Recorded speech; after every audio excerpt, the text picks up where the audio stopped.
I am going to talk about something strange today. Something dark. Something absolutely terrifying. We usually think of science as a hero, as a light in the dark. But science is just a tool. And like any tool, in the hands of the wrong people, it can become a weapon of mass destruction. This is not the story of science gone wrong by accident.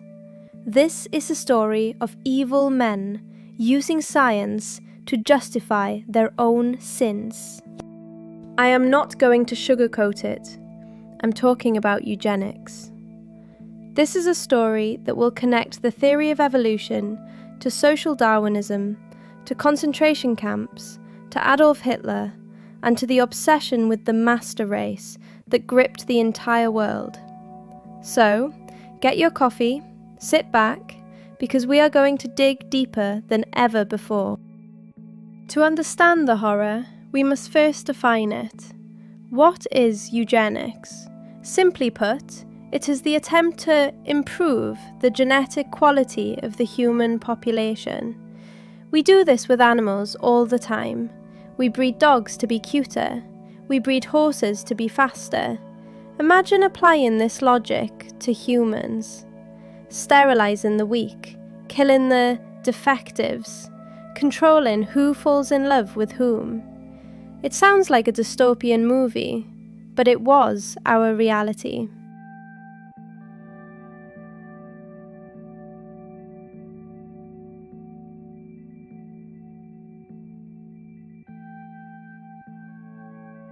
History didn't start in the 1940s.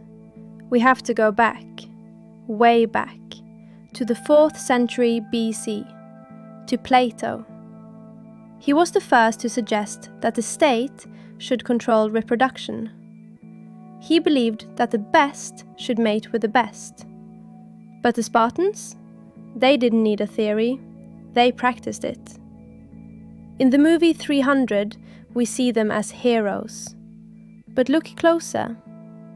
If a child was born weak, they didn't have hospitals. They had a cliff. They threw their own babies into the wild. They called it purity. We call it murder.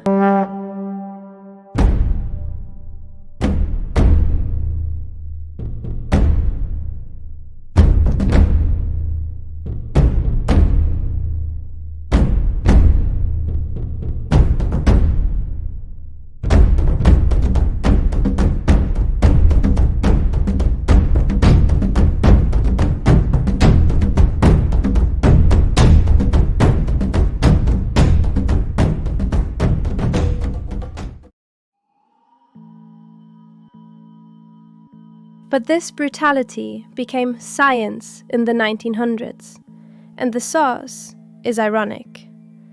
The father of eugenics was Francis Galton. Who was he? He was Charles Darwin's cousin. Darwin gave us the theory of evolution. He talked about natural selection. He meant that the most adaptable survive, not the strongest. But Galton took this idea and twisted it. Galton looked at society and thought, if nature selects the best, why are we helping the weak? He proposed unnatural selection. Let's speed up evolution. Let's sterilize the poor, the sick, the tired. Darwin was furious. He argued that sympathy, caring for the weak, is exactly what makes us human. So Galton waited. As soon as Darwin died in 1882, 1 year later, Galton published his book. He coined the term eugenics, Greek for good birth, and the nightmare began.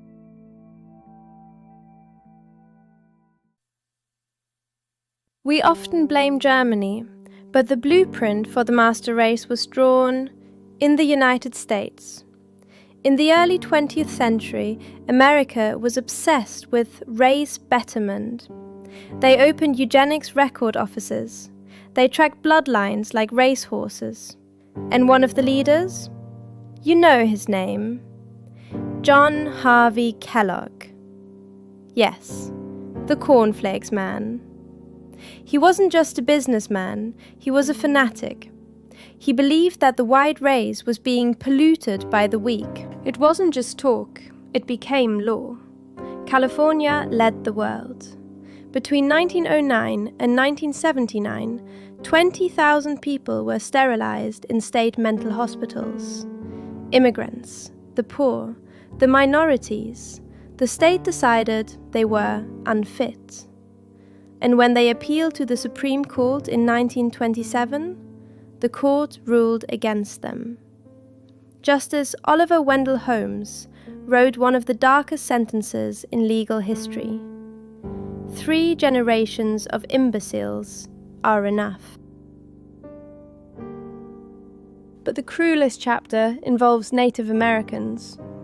A report from 1976 exposed a genocide disguised as medicine.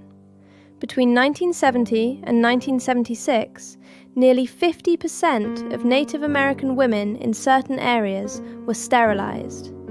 Doctors lied. They would perform a simple appendix surgery and cut their tubes while they were unconscious. Or they would hold a gun to their heads financially, saying, "Sterilize yourself, or we cut off your children's food stamps." This happened in the land of the free, within our lifetime.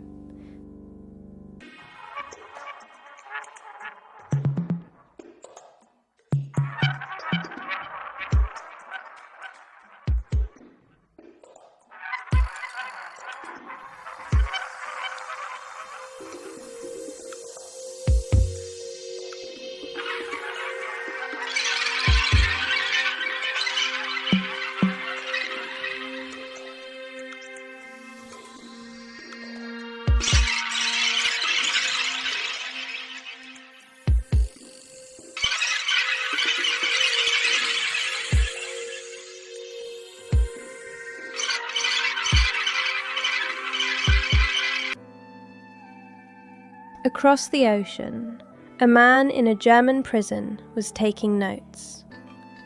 Adolf Hitler praised the American eugenics model in Mein Kampf. He admired how they treated the unfit. But America gave him more than just inspiration. They gave him money. In the 1920s, the Rockefeller Foundation poured millions of dollars into the Kaiser Wilhelm Institute in Berlin. This was the laboratory where the Nazi race science was built, where Josef Mengele, the angel of death, was trained. When Hitler came to power, he didn't start with the camps. He started with the hospitals. It's a T4 program. They used propaganda to convince the public. Why should a healthy soldier die while a disabled person eats for free? So they introduced the grey buses. They collected 200,000 disabled Germans and gassed them. The technology of the Holocaust was tested on their own citizens first.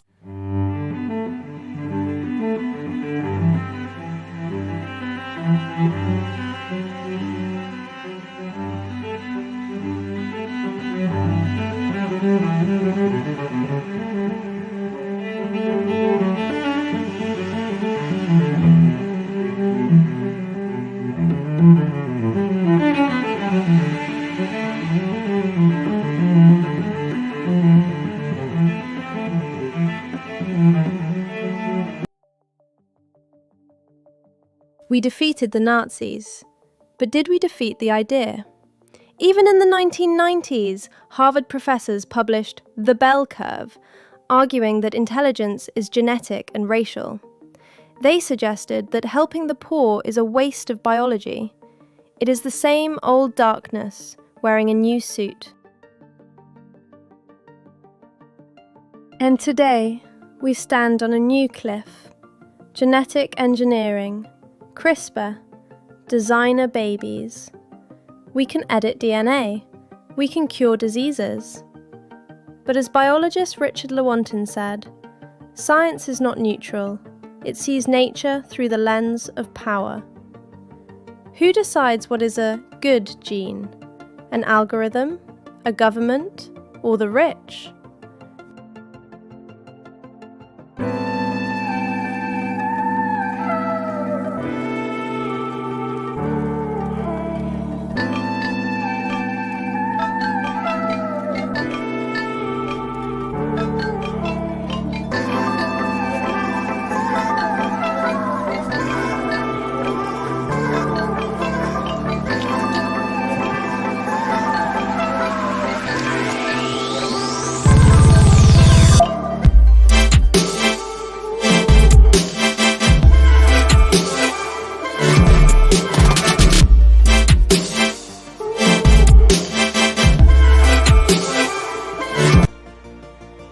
But the real danger isn't in a lab, it's in the market. Imagine a future where having a natural baby is seen as irresponsible. Companies are already promising to select the eye color, the height, even the IQ potential of your child. It sounds like a dream, but it creates a nightmare: the genetic divide. The rich will buy super health and super intelligence. The poor will remain basic humans. Within 2 generations, we might split into 2 different species: the enhanced and the obsolete. Eugenics didn't disappear with the Nazis, it just privatized. It became a luxury product. The history of eugenics teaches us one painful lesson. When we try to play God, we usually create hell. But modifying humans is just the beginning. Nature itself is creating monsters we aren't ready for. Next time, we will look at an organism that hijacks the brain, and why it might be closer to us than we think. This is Beyond the Mirage. Stay human.